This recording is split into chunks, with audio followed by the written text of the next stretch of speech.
Hello, everyone. Welcome to the Newsbrowse News broadcast.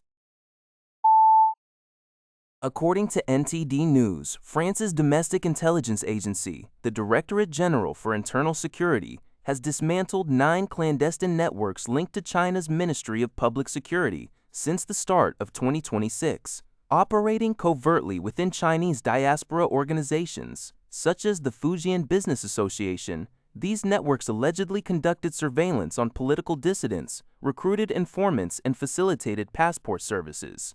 The operations reportedly targeted members of France's Chinese community, which is estimated to number around 600,000. French authorities confirmed that 2 of the 3 Chinese nationals accused of managing these stations have been deported, while the deportation of a 3rd alleged leader is pending judicial review. The crackdown reflects a broader global reaction to Chinese transnational repression. Similar operations and subsequent legal actions have been reported in other Western nations, including the United States, where a New York resident was recently convicted of operating an unregistered police station for the Chinese government, and the United Kingdom, which has prosecuted individuals under its National Security Act for assisting Chinese intelligence services.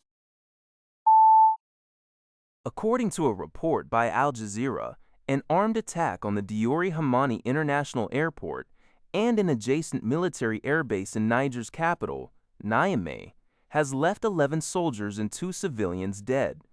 The country's Ministry of Defense announced on national television that security forces successfully repelled the assault, killing 22 of the armed attackers and apprehending approximately 20 suspects. The attack, which began early Thursday morning around 6:00 a.m. local time, involved intense gunfire and artillery exchanges that lasted for hours.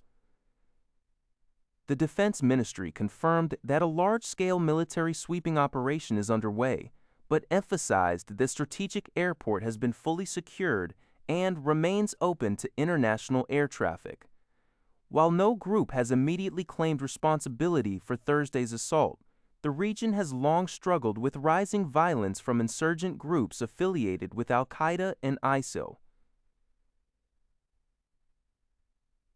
Niamey's airport serves as a critical security hub, hosting regional counterterrorism forces, Russian military personnel, and drone strike operations.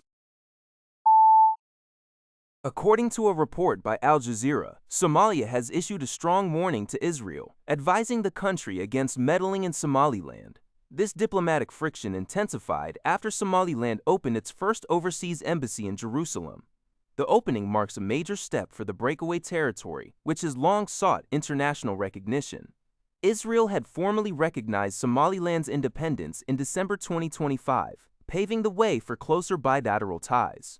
However, Somalia continues to view Somaliland as an integral part of its sovereign territory, leading to heightened geopolitical tensions in the Horn of Africa. Al Jazeera's Martha Vander Wolf reports that the establishment of the embassy in Jerusalem has further complicated regional dynamics, as Mogadishu fiercely opposes any foreign actions that validate Somaliland's self-declared independence.